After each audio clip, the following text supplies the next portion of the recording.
क्या हुआ? जब अयोध्या में प्रकट हुआ साक्षात पुष्पक विमान, राम मंदिर में काम कर रहे मजदूरों ने जब यह नजारा देखा तो सभी के पैरों तले जमीन खिसक गई। 22 जनवरी, प्राण प्रतिष्ठा से पूर्व अयोध्या में इतने बड़े चमत्कार का होना सभी को आश्चर्य में डाल रहा है। कुछ लोगों ने इसके साक्षात दर्शन किए हैं, जिन्होंने अपनी आंखों देखी जो बताएं, उसे सुनकर आपकी भी रोंगटे खड़े हो जाएंगे। आगे बढ़ने से पहले अगर आप एक सच्चे सनातनी हैं, प्रभु श्री राम को अपना आराध्य मानते हैं, तो इस वीडियो को लाइक करके कमेंट बॉक्स में जय श्री राम जरूर लिखें। आगे हमारे YouTube channel active social lab में आपको पुष्पक विमान का रहस्य बताएंगे। चलिए आइए चलते हैं आगे की ओर। कहानी में क्या क्या है सब कुछ आपको डिटेल में बताएंगे। कुछ लोगों ने इसके साक्षात दर्शन किए हैं, जिन्होंने अपनी आंखों देखी जो बताएं, उसे सुनकर आपकी भी रोंगटे खड़े हो जाएंगे। आगे बढ़ने से पहले अगर आप एक सच्चे सनातनी हैं, प्रभु श्री राम को अपना आराध्य मानते हैं, तो इस वीडियो को लाइक करके कमेंट बॉक्स में जय श्री राम जरूर लिखें। दोस्तों, 22 जनवरी 2024 को रामलला अयोध्या के नए भव्य मंदिर में विराजमान होंगे। इस शुभ कार्यक्रम के लिए पूरे देश में निमंत्रण बांटा जा रहा है। शहर से लेकर गांव तक घर घर अक्षत वितरण में बच्चों से लेकर बड़े तक सहयोग कर रहे हैं। यहां तक कि महिलाएं भी घर घर जाकर अक्षत और श्री राम की अयोध्या की फोटो वितरण कर रही हैं।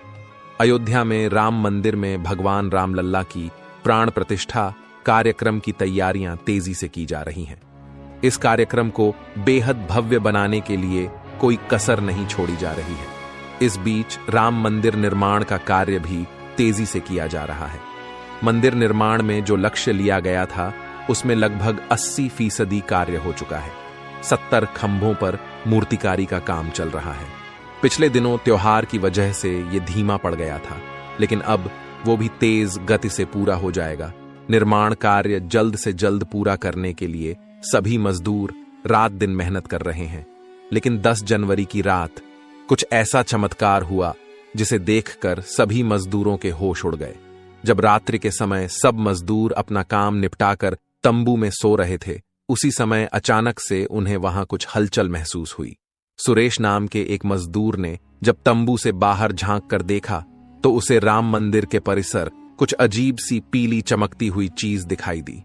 उसने अपने साथियों को जगाना चाहा, लेकिन कोई भी उसके साथ नहीं आया।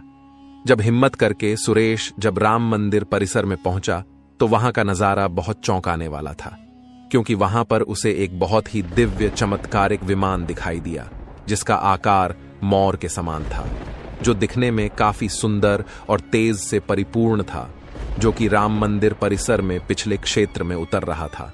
लेकिन उस विमान को नियंत्रित कौन कर रहा था, यह समझ नहीं आ रहा था, क्योंकि उस विमान में इतना तेज था कि सामान्य आंखों से नहीं देखा जा सकता था। लेकिन सुरेश मन ही मन समझ चुका था कि प्रभु श्री राम अयोध्या आ चुके हैं। यह उसके लिए सौभाग्य था कि उसे इतना सुंदर दृश्य देखने को मिला, जहां शायद उसने साक्षात पुष्पक विमान के दर्शन किए थे, यानी कि प्राण प्रतिष्ठा से पहले अयोध्या प्रकट हुआ साक्षात पुष्पक विमान। दोस्तों, देश के अलग अलग हिस्सों में कई बार अजीब सी आकृति के विमान देखे गए हैं, जिनका संबंध कई बार तो एलियन के साथ जोड़कर भी देखा जाता है। यानी कि अयोध्या में उस रात्रि को मोर की आकृति का विमान देखना वास्तव में प्रभु श्री राम का ही कोई संदेश हो सकता है। लेकिन क्या यह विमान सचमुच में पुष्पक विमान है? इसकी आखिर क्या गारंटी है? इसे समझने के लिए हमें पुष्पक विमान के रहस्य को अच्छे से जानना पड़ेगा। दोस्तों, 10 जनवरी की रात ऐसा क्या हुआ, कैसे वो पुष्पक विमान आया, उसके बारे में सारी डिटेल हम आपको इस कहानी में आगे बताएंगे। सुनिए। का सबसे बड़ा चमत्कार है रामायण पुष्पक विमान का जिक्र है, जो पहले कुबेर के पास था।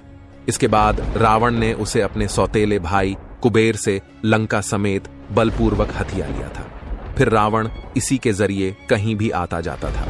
रावण को हराने के बाद यह विमान श्री राम के पास आ गया। वो जीत हासिल करने के बाद इसी विमान के कहीं जगह होते हुए अयोध्या पहुंचे थे। रावण ने इसी के जरिए पंचवटी आश्रम से सीता का हरण किया था और उन्हें उस पर बिठाकर लंका ले गया था। कहा जाता है कि पुष्पक विमान आज के विमान की तरह था। पुष्पक विमान के जरिए रावण हवाई मार्ग से सफर किया करता था। रावण को मौत के घाट उतारने के बाद उसी विमान के जरिए प्रभु श्री राम, माता सीता और लक्ष्मण लंका से अयोध्या लौटे थे।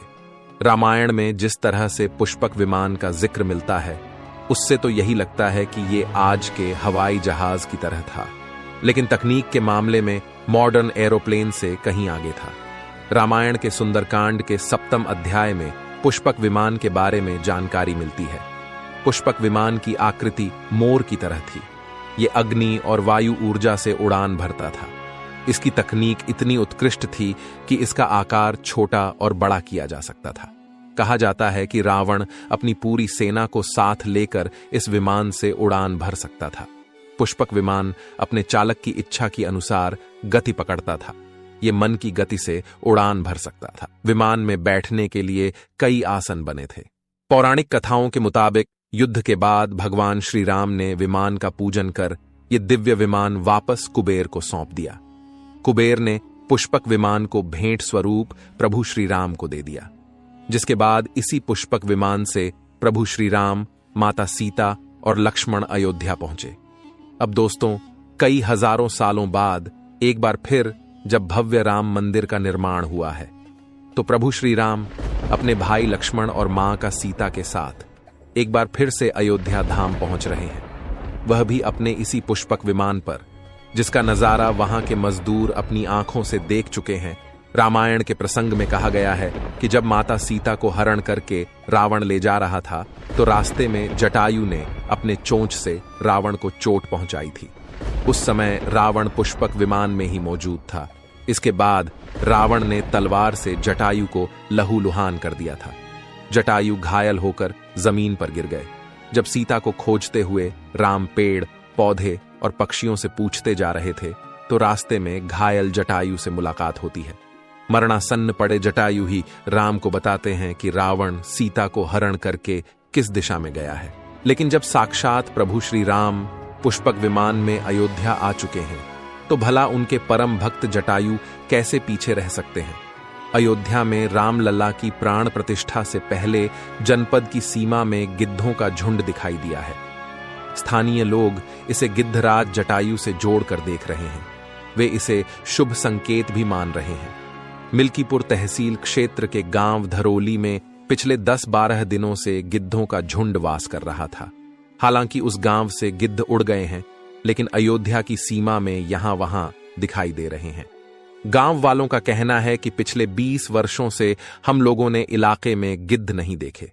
अब जब राम मंदिर बन रहा है, तो इस गांव में लगभग 50 की संख्या में गिद्ध आकाश में दिखाई दे रहे हैं। उनमें से 10-12 गिद्ध गांव में ही सेमल के पेड़ पर वास कर रहे थे। गिद्धों के दिखने की घटना को ज्यादातर लोग राम से जोड़कर देख रहे हैं और शुभ संकेत भी मान रहे हैं। 22 जनवरी को होने वाले प्राण प्रतिष्ठा के समारोह में देश के प्रधानमंत्री नरेंद्र मोदी ने देश विदेश की कई महान हस्तियों को निमंत्रण दिया है। लेकिन आपको जानकर हैरानी होगी, नेपाल में भी कुछ विशेष लोगों को समारोह में आने का निमंत्रण दिया गया है। इसके पीछे का रहस्य जानकर आपके भी होश उड़ जाएंगे, क्योंकि नेपाल को भगवान श्री राम का ससुराल कहा जाता है। क्योंकि नेपाल एक समय पर जनकपुर धाम था, जहां के राजा थे राजा जनक, और उनकी पुत्री मां सीता वहीं पर भूमि में से प्रकट हुई थी। जनकपुर धाम, जिसे मिथिला भी कहा जाता था। मिथिला संस्कृति में यह मान्यता है कि जब बेटी का गृह प्रवेश होता है, तो उसके मायके से तोहफा और अन्य सामग्री भिजवाई जाती है। इसी परंपरा के मुताबिक जब प्रभु राम का मंदिर में गृह प्रवेश होगा, तो सीता जी की ओर नेपाल से अयोध्या उपहार आ रहे हैं, जिसे भार यात्रा का नाम दिया गया है। राम मंदिर की प्राण प्रतिष्ठा के लिए भगवान राम के ससुराल नेपाल के जनकपुर से कपड़े, फल और मेवा के साथ साथ उपहारों से सजे 1100 थाल आने वाले हैं। इसमें आभूषण, बर्तन, कपड़े और मिठाइयों के अलावा भार भी आएगा, जिसमें 51 प्रकार की मिठाइयां, दही, मक्खन और चांदी के बर्तन शामिल होंगे। 22 जनवरी को प्राण प्रतिष्ठा समारोह होने वाला है। इसके लिए श्री राम जन्मभूमि तीर्थ क्षेत्र ट्रस्ट की तरफ से भगवान राम की ससुराल नेपाल के कई गणमान्य लोगों को निमंत्रण पत्र भेजे गए हैं। दोस्तों, आज हम राम मंदिर को बनते हुए देख रहे हैं। ये हमारा सौभाग्य है। लेकिन इस भव्य राम मंदिर के बनने में कई हजारों कार सेवकों और राम भक्तों का बलिदान छुपा है। उस समय आक्रमणकारियों ने काशी, मथुरा के साथ ही अयोध्या में भी लूटपाट की और पुजारियों की हत्या कर मूर्तियां तोड़ने का क्रम जारी रखा। लेकिन 14वीं सदी तक वे अयोध्या में राम मंदिर को तोड़ने में सफल नहीं हो पाए, क्योंकि हर बार राम मंदिर और अयोध्या की रक्षा करने के लिए आसपास के राजा मदद भेज देते थे। हजारों साधुओं ने भी मंदिर की रक्षा के लिए अपने प्राणों की आहुति दे दी।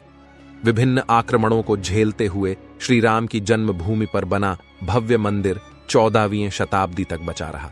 कहते हैं कि सिकंदर लोदी के शासनकाल के दौरान यहां भव्य मंदिर मौजूद था। 14वीं शताब्दी में हिंदुस्तान पर मुगलों का अधिकार हो गया और उसके बाद ही राम जन्मभूमि एवं अयोध्या को नष्ट करने के लिए कई अभियान चलाए गए। 1527-28 में इस भव्य मंदिर को तोड़ दिया गया और उसकी जगह बाबरी ढांचा खड़ा किया गया।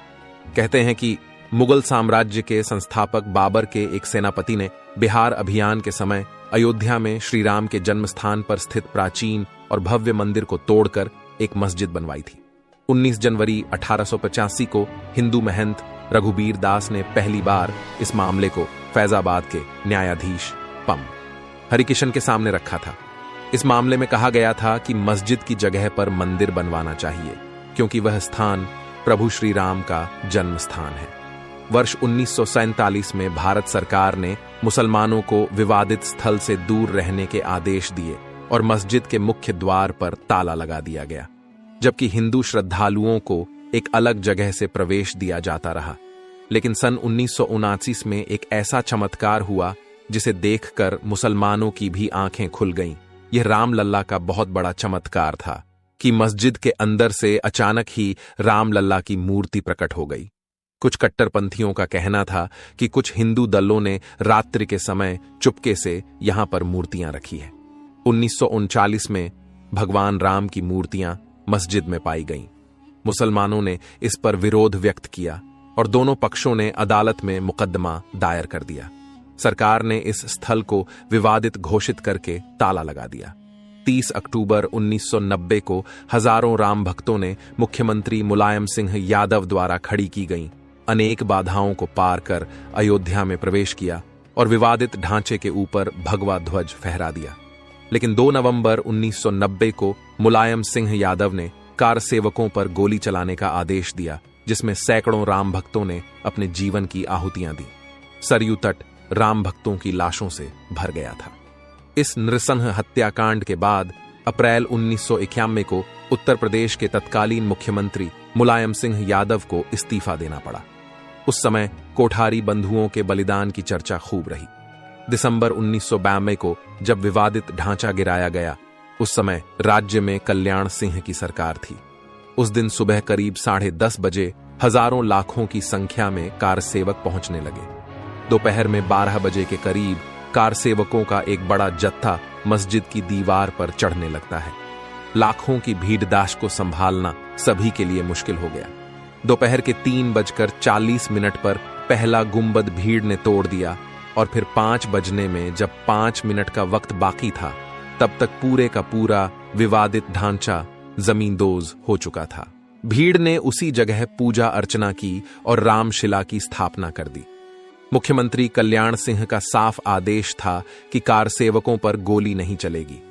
इस महान कल्याण सिंह जी को हम शाश्वत प्रणाम करते हैं। दोस्तों, राम मंदिर को बनता हुआ देखना सौभाग्य है, लेकिन जब भी हम इसके पीछे हजारों हिंदुओं का बलिदान देखते हैं तो हमारी आंखें नम हो जाती हैं। इस पूरी वीडियो को देखने के बाद आक्रमणकारियों के लिए आपकी क्या विचार है, इसे कमेंट बॉक्स में जरूर बताइएगा। हमारे महान शहीदों के लिए आपकी श्रद्धांजलि नीचे कमेंट बॉक्स में जरूर दीजिएगा। कोई भी बात अच्छी लगी हो तो लाइक जरूर करें और हमेशा ऐसे सत्य चमत्कारी घटनाएं देखने के लिए हमारे चैनल को सब्सक्राइब करके आप बेल आइकन को प्रेस कर लें। अभी के लिए आप सभी दर्शकों को हर हर महादेव।